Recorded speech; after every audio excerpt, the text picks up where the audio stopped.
Okay, welcome to the Tabletop Miniature Hobby Podcast. On this episode, I'm joined by Colin. How are you doing, Colin? First time on the show? Yeah, good. Thanks, Matthew. Thanks for getting me on. This is exciting. I can't believe it's taken so long. I know. For us to get this episode on the go. So two good pals of yours, Grant and Joe, they've already been on. You know, they've done their piece. So you're bringing up the cow's tail. Too insulted, Matthew. I mean, it's like I'm kind of the third choice, the third wheel. Just the dregs. You're getting me on eventually. So you had any games, anything recently then? Yeah, I found actually the last couple of years, certainly the last year, has been like my most gamey time for a long time. It's been great, actually. Been playing a fair few board games. Got to Catan, Settlers of Catan, quite well. I got an old classic, but new for me. I actually managed to convince my kids to play it. We've got a few littler games that I play with the kids quite often as well. One that you gave us as well, that Dragonwood game, is actually really good. Oh, I meant to ask, is that good? Or are you just telling me that? It's genuinely quite fun. No, it's genuinely quite fun. It's really simple, really quick. It's kind of rummy with a fantasy side to it. So you get monsters, you get like a dungeon in front of you, 5 monsters in front of you. You draw these cards. They all have power in 3 different ways. So what is that? A strike, a bash, or a stomp, or something like that. A strike, a scream, and a stomp potentially. And you get cards in your hand that have numbers on them. And the way that you strike at these baddies is by having either a run, so 1, 2, 3, 4, or a flush, like all the same color, or there's another way. What is that again? Oh, all the same number, and that's like strike, bash, or stomp, whatever it is. So it's quite good fun because you're kind of cycling through the cards quite quick, try to defeat monsters in different ways. You can get kit as well, so you can get like a shield that makes your stomp better, or wings that make your scream better, or whatever, you know. So it's quite good fun. You build up this little armory. Yeah, it's cool. It's really good, and it's quick is the main thing, and easy to learn. Better than Descent, remember? Because I bought Descent back in the day and just couldn't manage it. I think part of that was that I tried to set it up after like 9 beers. Yeah. So I handed it over to you, and you got on well better than me, which is not hard. But did you like it? Yeah, it was really good. I really enjoyed it actually. I love games that have a good story to them, and that one had a decent story actually. Like every mission was a bit different. The objectives were a bit different. So like sometimes it was to rescue some people. Didn't matter if you defeated all the monsters. Another time it was literally to just kill the monster at the end. Another time it was to find some stuff. And you built a map, and there was a wee bit of plot to it. My cheat though was that we didn't use all the rules. Like we just kind of played it a little bit. I was playing it with a 7 and an 8-year-old maybe at the time. Mine, but like I'm saying, they were a lot younger at the time. It was mine when they were 7 and 8. So we didn't play with all the rules, and I found that was a secret. I didn't worry too much about playing it exactly perfectly, and it was still good fun. But you know what? We've been playing Hero Quest, which is similar, which is quite good fun too. Have you tried classic Hero Quest? I played it improperly back in the day. That just sounds like I played it naked, doesn't it? I played it back in the day as a kid. The original, my pal had it. Yeah. We weren't playing it properly, but no. So that you've bought the new version that came out. The new version, right? Yeah. But as far as I know, it's exactly the same as the old one. Had you heard anything different? Like it was. No, I'd heard bits and pieces about like they still have the mechanic where you roll to see how many squares you go and stuff, which seems a bit like old school board game. But yeah, totally. But you like it? I do. It's not as good actually. The plot's a bit thin, and the fact that you're just kind of building a dungeon on this one board just feels a bit more it's quite basic as a game. You don't even have that many special powers. Like the magician has got a few spell cards that don't change. The elf has a really small set of spell cards that don't change. And then you've got the barbarian and the dwarf, which just hit things, and that is it. There's nothing really else to it. And like you say, the move is so random. Like you could move 2 in one turn and then 12 the next turn, which is a bit weird. The monsters are all the same, really. You've got one baddie that can do a bit of magic, but it's really just you're playing the exact same thing every single time, and there's not much to surprise you, or it doesn't feel like there's much strategy to it at all. So it's a funny one. because it should be more fun than it is, I think, but it's just not as. I suppose if it is just the old classic, it's the 20-year-old, 40-year-old, whatever it is, game that Descent has been built on but evolved and made better. So it's maybe kind of that. Like when you go back and read the Lord of the Rings books, like I get a bit bored with them because they just don't have the same sophistication in some ways that some of the newer ones do. That took that basis and built on it. I don't know. Maybe not fair. I'll get a lot of people shouting at me for that probably. With Descent, I remember like how I found that back in the day was I just had this appetite for like I'd been like out of gaming and stuff like that for years. And I just had this appetite for maybe getting Hero Quest again, or not getting it again, but getting it for the first time. And I went into my Google machine and I was like, I thought you would just be able to get Hero Quest, but it turns out it was totally out of print. So I was Googling Hero Quest alternatives, and Descent was the popular option there.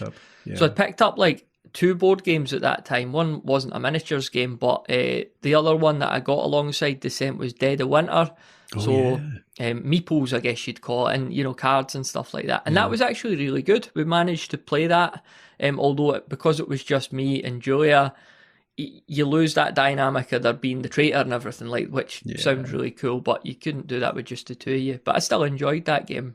I've heard it's really good. Yeah. Is it? So it's one of those ones where are you trying to play together to defeat the game, but there is a traitor in there all the way through? Aye, although the traitor is an optional part of the game. So if you're just playing it 2-player, you've got your compound. It's a zombie apocalypse. It's the winter, obviously. Yeah. So you're going out and getting, punching my mic there, you're going out and getting food and stuff and supplies. Yeah. But if there's more than 2 players, it turns out that, somebody's working against you and you've got to rat them out sort of thing. But I enjoyed that game because I could still manage it after like 6 beers at 8 o'clock at night. Was so it must have been playable. Was that a long-term one, as in you play through a bunch of missions, or was it a one-off every single time? No, I think there was progression. So, I think this is a long time ago now, going back to like 2016 maybe. So that's a lot of beer ago. we should swap games again, because I've got a few that we don't really play anymore that you'd probably really enjoy, and I'd love to have a go of that one as well. Yeah, I sold that one, so I'd love to help you on that front, but I got rid of it, and then just we were making room. Totally. But one that I'll need to give you to try, again, not a miniatures game, but a really enjoyable fantasy-themed game, Escape the Dark Castle. Have you come across that before? I've heard that name. I feel like maybe I have played that years ago, but I'm not sure. Is it like floor falling in and stuff like that? You're trying to get out of a place and the board keeps changing, is that? It's not so much a board as it's almost book style, but it's cards. So this isn't what I'm thinking of at all then. Yep, go for it. It's definitely like an homage to the fighting fantasy books.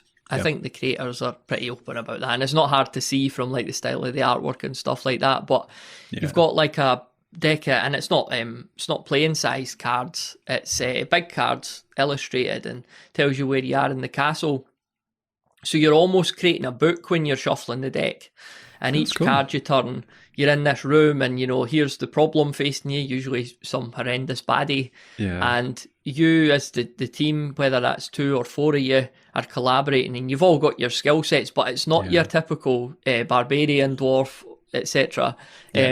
You're really shit characters. I think you're like a cook, or like, it's really like low level characters that have escaped. So you do have your skill set, but it's not like, stand back whilst I get this bow and arrow out, which I'm very good at firing.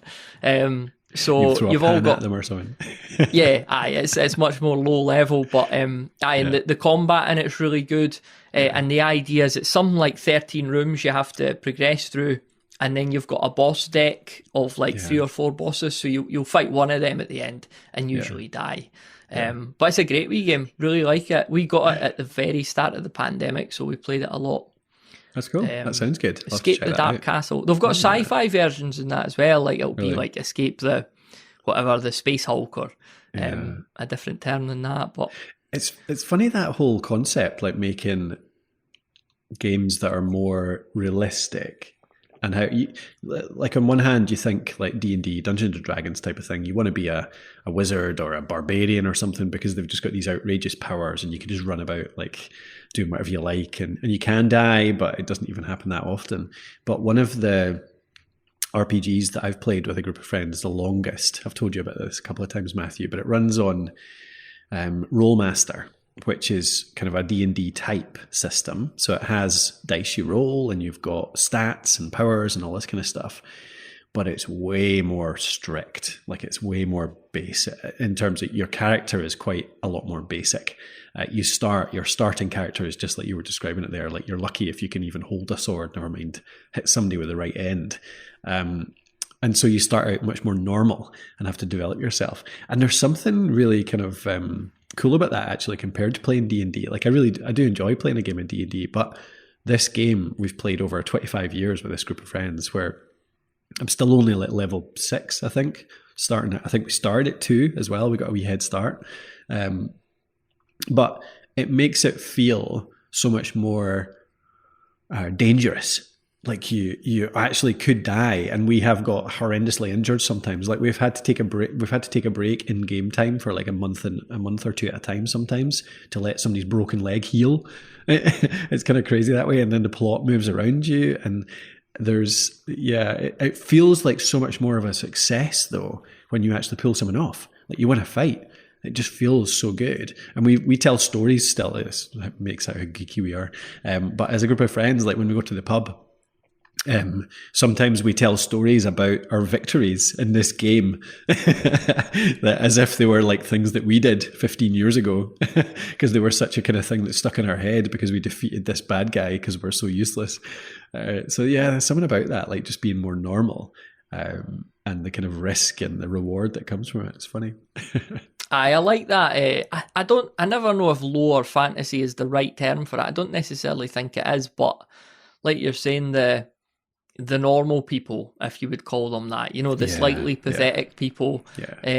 And that's like talk about a lot on the show, but the older school aesthetic in like Games Workshop and that was a lot more grounded, and even 40k and that, it just had this grubby feeling, like there's a lot of people just cobbling by. And these days your games on that front, I think everyone is just everyone's a hero in their own right, and almost invincible. So I much prefer that kind of way of looking at your story worlds. It's more the Joe Abercrombie fantasy world than the Tolkien. It's more just normal people getting dirty and complaining about their their lumbago when they're sitting in the ditch waiting for the attack to happen and all this kind of stuff. It's funny. Have you ever played, you're mentioning games, Traitor games. I think I've asked you this before, but I can't remember now. Have you played Battlestar Galactica?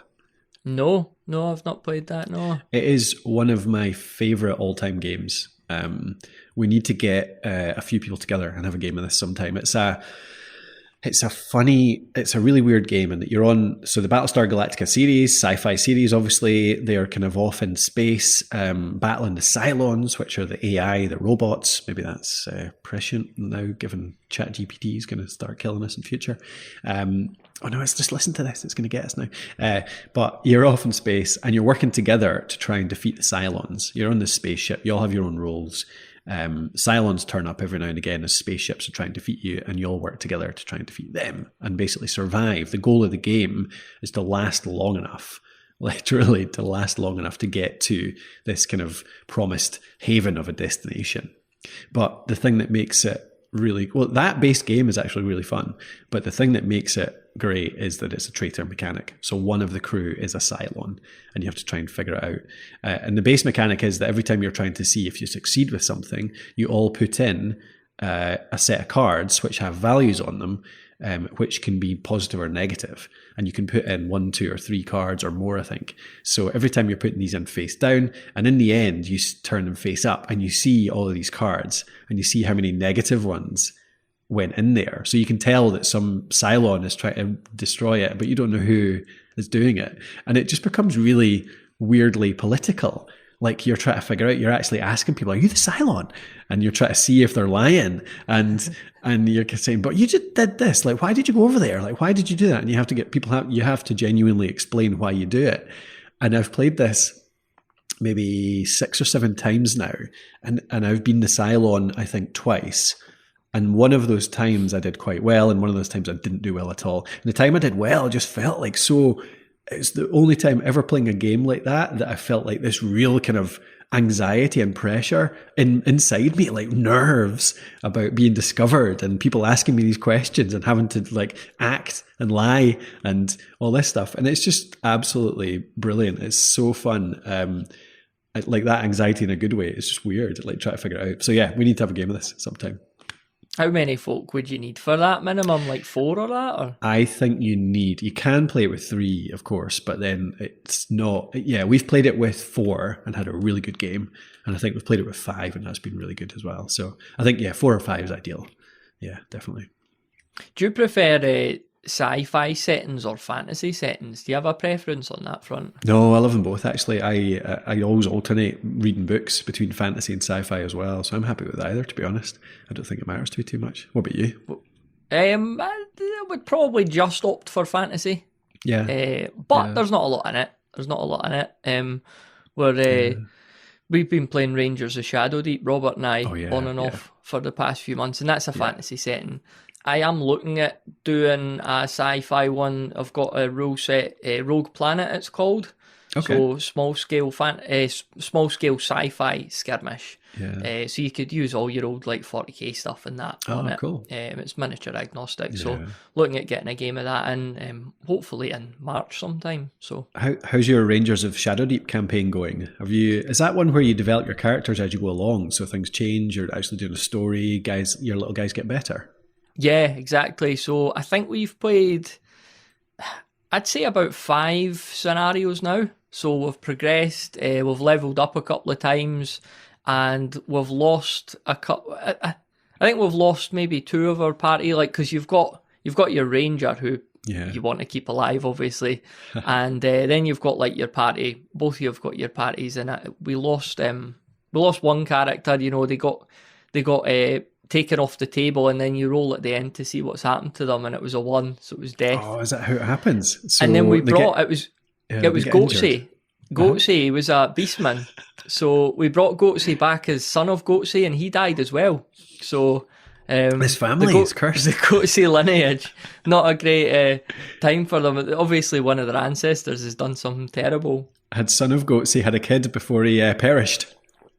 I think we ended up talking about this going into one of our next missions, and we got into the whole cryogenically frozen semen topic. So one of the lower points on the history of this podcast, of which there have been many. But what do you like about Rangers of Shadowdeep? What makes it worth keeping on playing? I think it's the pure narrative storytelling aspect of it. I like collaboration as well. That was, one of the things I was going to bring up there with you as well was preference on like collaboration versus, if you like. But to answer your question, I like the idea of working together. For some reason, I just find that more satisfying. I don't know if that's just because I'm such a nice person. I'd rather be friends with people.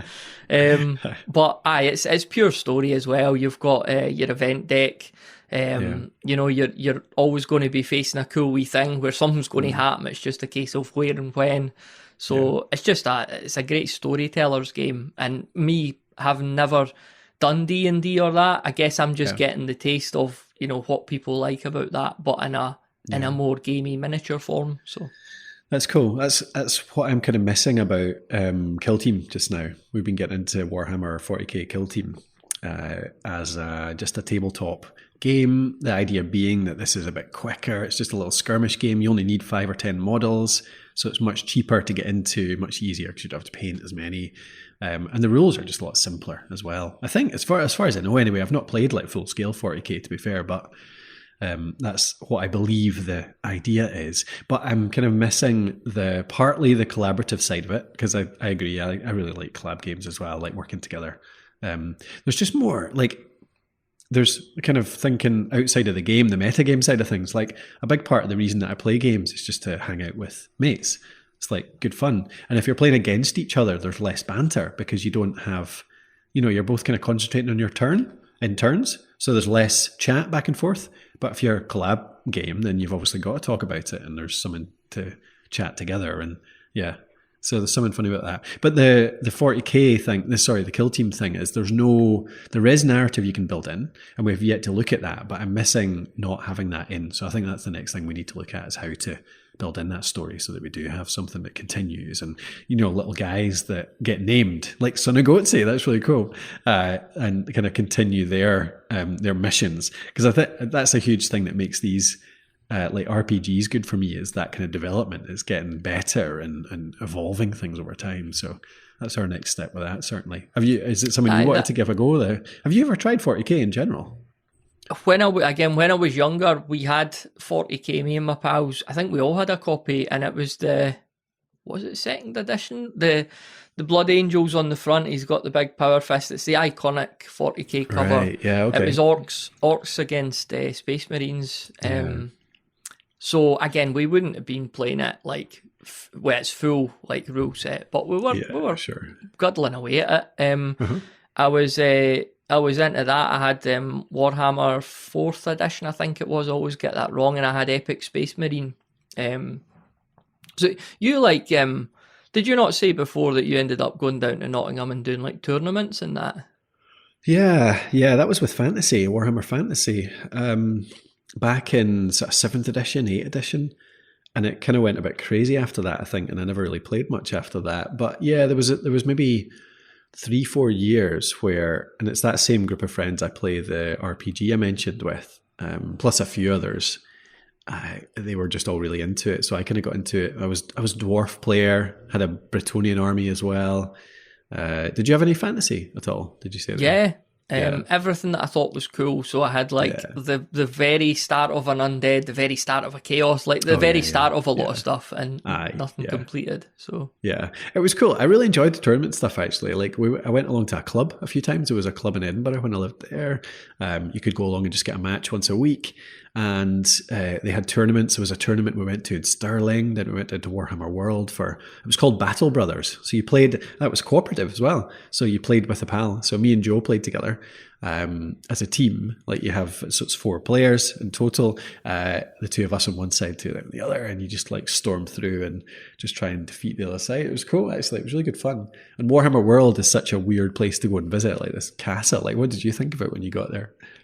I mean, I loved it in the main. Like it was, as somebody who grew up with all of that stuff, to go there and see it and just walk around the place was really good. I really enjoyed it. I had certain criticisms. I felt the exhibition could have been more of a museum, a journey through the history of the company and that. I was slightly disappointed that they kind of just interspersed wee bits and pieces amongst all the modern stuff. So I had certain gripes about it, but none of them that spoiled my experience. So I take it you were around the museum and everything as well. Yeah, I went and had a look. I mean, it was just really a showcase of good painting, wasn't it? Like you couldn't even really tell which ones were the old models, new models, whatever. Like you say, there was no kind of story or anything. It was just really I don't know, almost a token kind of, here's a bunch, it's a sales thing, isn't it? Like, end of the day, they've got a huge shop upstairs, they've got loads of tables to play on, so they encourage you to buy more, play more, which is fine, that's what their business is, of course, but yeah.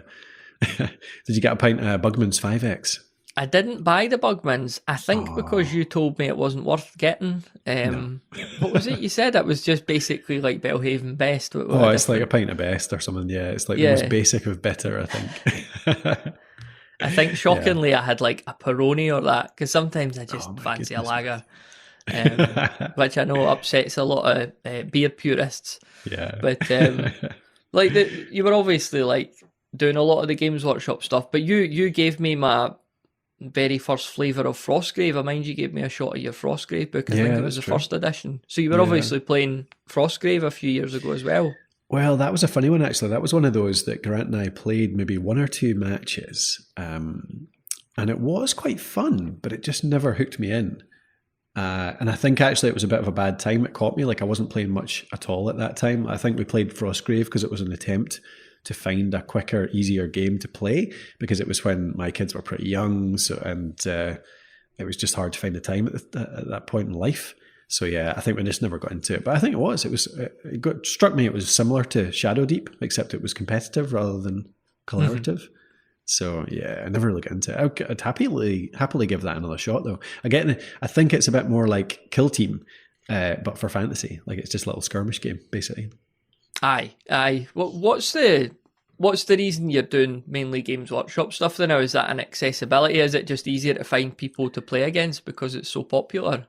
That came up because a friend of mine, Dylan, you should get him in the show actually. He does a lot of gaming stuff these days. Dylan lives near me, and he had got a set called The Burning of Prospero, which is a 40k set, which is like Descent actually, sci-fi Descent in a lot of ways actually. It's 40k models, but it's a set of how many? 6 or 7 missions. Where you get the kind of like Descent, you get the custom bits of tile that you fit together to make a map for every mission. You get different objectives for each side, and it's all set up in a different way for every single one. And that was great. That was really good fun. So well made, really well balanced. Like, these games often, the balance is a wee bit lacking. Like each mission, you can see that, you did a decent job, but still you got absolutely annihilated. But this one, like every game was really close, and we played both sides as well. It was just really fun, and that was based in the 40k world. And we thought, how can we play more of this? And that was what brought us to Kill Team actually, because it was a similar kind of thing, but you make up your own. And the only thing that's missing from Kill Team is that kind of ongoing set of missions and the continuation again. So yeah, you should have a go at that one. It's hard to get hold of. I don't think it's in print anymore. Dylan got his second hand. But yeah, worth looking out, that Burning of Prospero, if you can. You got a Games Workshop in Inverness? There is one, isn't there? There is, yeah. Yeah, there is. And there's you ever go in it? Independent bit too. Well, I'll go in every now and again and then realise why I don't tend to go into Games Workshop. Because you've just got the guy stuck to you. And he's just, even though they don't have shopping baskets, you've somehow got a shopping basket in your hand and he's putting things in it. I guess it must work for them, but I would buy more Games Workshop stuff if they didn't do that. If I could walk into a Games Workshop like once or twice a week and just have a wee browse around and just walk back out again without any like a wee kind of strange over enthusiastic chat, which I feel bad for saying that actually, because they're always very enthusiastic and very nice, but it's just there's a bit too much and they don't know when to say to stop. I say, oh, what do you collect? Oh, dwarfs. All right, how long have you been doing that? Oh, just, not very long. I'm just having a wee look around, don't worry. And then they keep going and they just keep going and keep going. I remember having to give one of them an absolute roasting when I was like 12, an absolute telling. I imagine he quit his job after this because we were in there. It was like a trip to Edinburgh with the family, and I got to go in Games Workshop. Yeah. And he'd asked me like what army I collected, and I'd said a bit of everything. And I was, and he's going around the shop, and he's like, "You're going to need this. You're going to need this. You're going to need this." Yeah. And at one point, I like got my, your wee Velcro wallet. I got that out, and I was like, "Look, mate, see in here. There's a tenner. See all this stuff. Like, let's tote this up, like, and see what it comes to." And it was like, in my mind, it's probably a more impressive telling than it actually was. But I basically said, like, I can't buy all this stuff. I'd love to, but I can't. And here's why. So, aye. Yeah. They must get training in that. Like, it's definitely a kind of clingy, heavy sales approach. Yeah. But hey, yeah, they make good stuff. Good old Games Workshop. Apologies, Games Workshop people. And there's probably people listening that work in there. Apologies. I wanted Colin to ask you a wee bit as well. Us in our day job, working in the podcast industry, and I wanted to kind of touch on this as well, like creating content in this hobby, because it comes up a lot around this show. People talk about whether they should start a podcast around their hobby. Maybe they should do like a social media account, do a bit of YouTube, like all these sort of questions come up. And I mean, one of the things that's been topical for us recently is there's been a bit of news stories, hasn't there, about podcasting is in decline now. There's less podcasts being made and stuff like that. So is this a terrible time to be starting a podcast around your hobby? Well, go and listen to our other podcast, Podcraft, where we denounce that statistic. Yeah, no, it's definitely not. It's not declining at all. It's some parts of podcasting have slightly declined, like the massive big budget shows or the really bad little one episode ones that just die away again.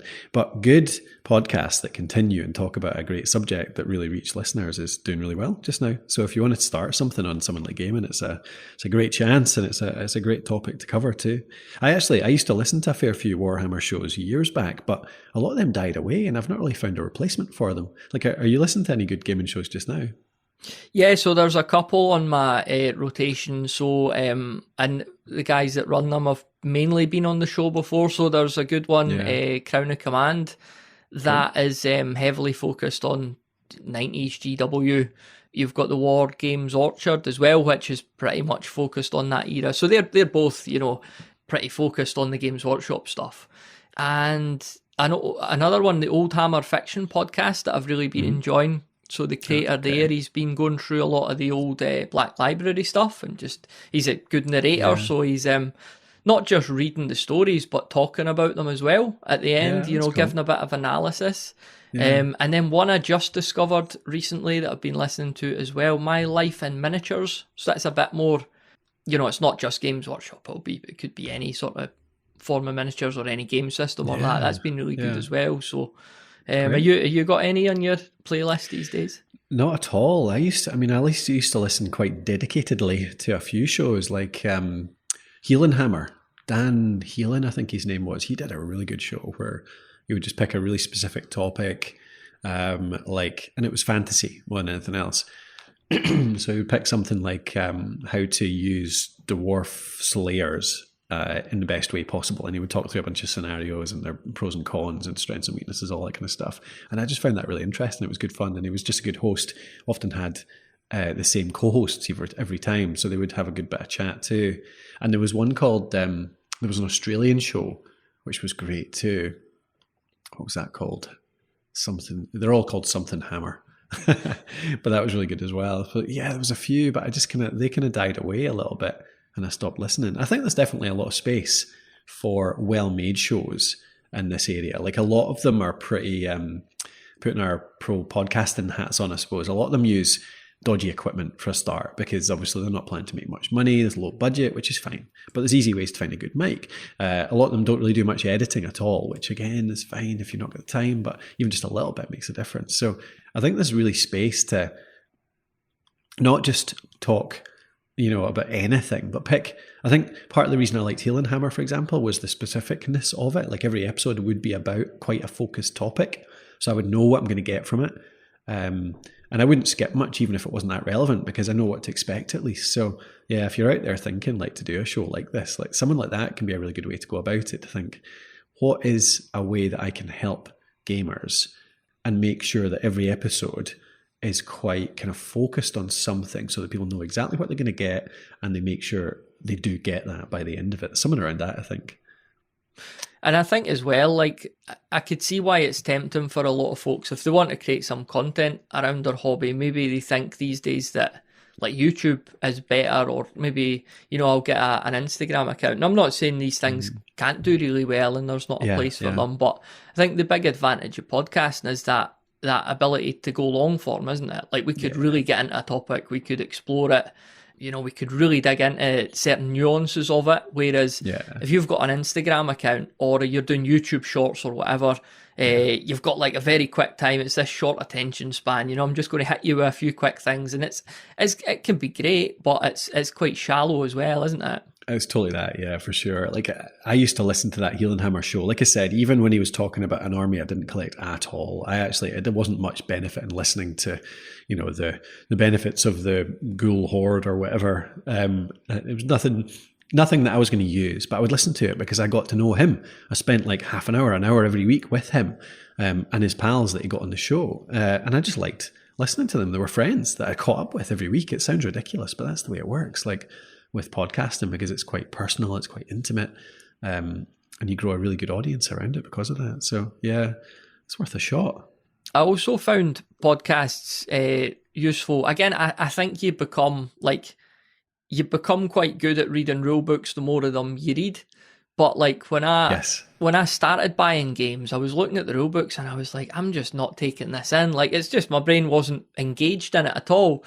And I actually hunted out a few podcasts that talked through the rules of certain games. So like going back to, getting into Frostgrave and that, I found a couple of shows where it was just two guys that went through the rules and gave you the gist of it. And after that, when I went back and actually read my copy, it made sense to me because I'd just heard these two guys like speaking through it and that. So I found that a really useful angle as well. Like I know that you could do that on YouTube, but again, the visuals are maybe less necessary. Different if it's like a battle report or that, I suppose. But I think you're absolutely right. They're less necessary than people think. I've done that as well. I listened to a Kill Team show, 5-10 episodes, just try to get my head around the rules, and that helped a lot.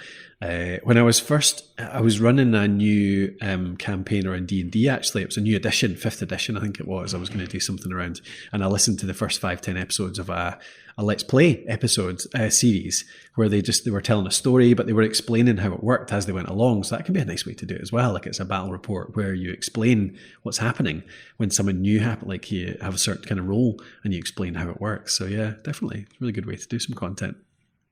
If the listener was ever thinking about like starting their own show around their own hobby, like what are some of the big level tips and advice you might give them?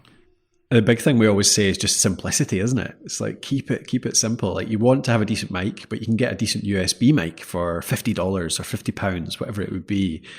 Plug it into your computer and it'll just work. Like the Samsung Q2U is always a go-to for us. And then recording into something really simple as well. Like you get free packages like Audacity, which you can record into, no worries. Or even like the app that we run in our work days, Matthew, which is Alitu. Alitu is a podcast maker app that we run, which you can record into really simply. You can do calls. It does a lot of the cleanup for you. Editing, does the hosting as well. So like things like that, just to make it really simple and easy, and commit to not editing much at all as well, like going live, essentially recording as if you're doing a live show, so that you never stop, you just keep going and you just do it warts and all, essentially, and just put it out there. It can be a great way to go for the first 10 episodes at least. Once you've got 10, 20 episodes in, then you've kind of found your niche a little bit, you've learned how to make that content, you can start to put a bit more polish on it at that point. But simplicity and ease is a real kind of bonus in the first 10, 20 episodes while you're kind of finding your feet with it, I think. What about you, Matthew? What's your, what do you tell people, top tips? I think, that's great advice on like the hard logistics of setting it up. I think when you switch over to thinking about your topic as well, there's a couple of angles, there's a couple of ways you could look at it. Like, the theme of this show is quite general in a sense, like it's tabletop miniatures, any game or whatever, any miniature, but there is a kind of theme of, we're mainly men in our 30s or 40s. We probably had some time away. We've come back into an adult life, and we tend to sway towards the older stuff, the older aesthetics, the nostalgic stuff. But it's not all exclusive to that. It's just a kind of a theme around it. So you could start off by having this like theme, or you could go wider and you could maybe niche down over time, couldn't you? So maybe I start a show and it's the 40k show, but maybe I end up just concentrating on the Eldar, or maybe vice versa. I do a first full season on them and then I branch out and, next season we're doing the orcs or whatever. So it's the best thing you can do is actually listen to both yourself and the audience, like yourself as in what are you enjoying recording the most. You'll find episodes where you start to almost get bored yourself talking about it, thinking, this isn't actually right up my street. And then other episodes where you go on for an hour and a half because you just find exactly what you really love to talk about. And it'll be a niche, it'll be a section of that main topic. But equally, your audience will tell you as well, like ask your audience. So once you get out there, even if you've just got 10, 20, 30 people listening, ask them to feed back to you. Tell them, what exact episodes did you like the most? Like, what do you want me to speak about more? And that evolves it too. So yeah, 20, 30 episodes in, you might be doing something quite different from what you started out with, but you have to kind of start speaking, both to find out what you like and what the audience likes, to be able to really find that niche that you actually want to settle into, I think. And there's also that thing around like download numbers and that as well, isn't there? Because again, we see social media follower counts, the way a social media post goes viral with likes and retweets or whatever it is, whatever the metric is. We see YouTube videos with like millions of downloads, but podcast downloads are a different animal entirely, aren't they? Because it's so long form, and people would probably be surprised at what like average downloads actually are these days in podcasting, wouldn't they? Yeah, for sure. Yeah, they're in the hundreds rather than the thousands or even tens of thousands. If you get up to 1,000 listens per episode, you're doing really well. But like we've always said, Matthew, isn't it? Like a podcast listener is worth 10 times, 100 times a YouTube watcher or 1,000 times a blog reader, because they engage with you so much more. People spending that time with you, like they're washing their dishes or walking their dog or whatever, that's dedicated just to you, and you get so much more time with those people. So they become huge fans of you much more quickly. They grow that trust, that credibility. So like if you're running a show, if you're a games company or something like that, or even if you're just wanting to create a little kind of community that, people sponsor you through Patreon or donations or something like that, you only need like 500, 1,000 people to really make a decent little income from that, because you can convert so many of those listeners into whatever it is you want them to do. So does that mean I've got a huge fan out there somewhere? Absolutely, never Matthew. been in You've probably touch. got three. I would Three say. huge fans. Yeah. I've been called a huge fanny before, but I don't know, huge fan. Different thing. Sorry. Yeah, different thing. Colin, as we just reach towards the end of our conversation, any games in the pipeline? Anything planned in the near future for you? Good question. What have I got? Do you know what? I've got, there's two things that I want to play more of. I mentioned Settlers of Catan. I want to play more of that. I feel like I'd like to actually learn. There's tournaments and stuff out there as well. And I'm just really enjoying board games at the moment because they're so kind of defined and time bound, and you can just pick them up and set them up, and there's no kind of messing around with characters and missions and all that kind of stuff. So I want to play a bit more Catan. But equally, and this is a bit of a random one, I've been learning backgammon as well. Me and Kate have been playing a lot of backgammon recently. Yeah, it's really good fun, and there's a lot of kind of strategy to it, and it feels a bit like chess. It's not the same level as chess, obviously, in terms of strategy and planning and all that kind of stuff, but it feels like it's got some similar aspects in that you can kind of see 3, 4, 5 moves ahead, and there's definite tactics and strategies and kind of blocking and all this kind of stuff. So it's really good fun. So I want to learn a bit more about that too. But do you know what? You've mentioned Descent. I want to get that out again, actually, because I had been playing Hero Quest, like I mentioned, finding it a wee bit lacking, but I'd not got Descent out again. So my kids are a bit older now. I reckon we could play the full rules with Descent now and actually get through it. So I might do that. Yeah. How about you? You got anything in the pipeline? Again in March, hoping to. I've got a couple of things I want to do. So I've been painting up very slowly. I've been painting up as 2 sets of 6mm armies. I'm looking. I'd really like to get a game of that with the Mayhem rules, which is a rule book that I've got. And I want to play another game of Song and Blades and Heroes, which is a brilliant wee game. I've got a good idea for a slightly unbalanced scenario that I'd like me and Robert to play through and see how we get on. So I think one of those will be my next game. That'll probably be towards the end of March. I try and get if I could get a game once a month, I'd be delighted. It's nearer once every second month, but I'm happy enough with that. It gives me plenty of time to get new stuff painted and ready and that. So yeah, we're just about managing once every 3 weeks maybe with Kill Team at the moment, so that'll be good. Yeah, for sure. Sounds good. You know, another random one, it's a different topic entirely, maybe a different episode, but card games. I actually, more often than not, when we meet up with friends, I'll play a game of Magic the Gathering. And there's a few games like that I kind of want to get into a wee bit more, because I feel like that's a good one to play with the kids as they get older too, because you can play a game of that in 10 minutes max. Really? Like we play a fair bit of Uno, but Uno's good fun, but it's not quite got the same kind of strategy and thinking around it. So I'd like to get into maybe Magic and a few other things like that a bit more. Great stuff. We'll get you back on for sure, Colin. But want to find out how the game of Descent goes. So indeed. I need to play it now. You got anywhere you'd like to send the listener? Anything you'd like to share or point to? Oh, well, if anyone's interested in the whole starting a podcast thing, we've got our post over at thepodcasthost.com/start. That's thepodcasthost.com/start. And that'll take you through every step to making a podcast, right from that kind of simple gear, software, right up to how to promote it at the end. So everyone's going to start their own shows and I'll lose all my Compete listeners. with you. Because that's what happens. Yeah, exactly. Yeah. That's exactly what happens. Cool. Thanks for having me on, Matthew. Big thanks to Colin for coming on the show, and thanks to you, as always, for listening. And just one final thing before we head out the door. I wouldn't be a proper podcaster if I didn't ask humbly for the odd podcast review every now and then. So podcast reviews, like if you listen on an app or platform that supports reviews, they're always really nice to see. They don't actually do anything aside from let a podcaster know that you're listening to and enjoying their content. So yeah, they're really nice to see, and I do appreciate them when they come through the old digital mail every now and then. So if you could leave a wee review for this podcast, I really would appreciate it. And if you can't be bothered, then fair enough. I won't hold that against you at all. I understand. So thanks very much once again for listening, and we'll catch up again on the next episode.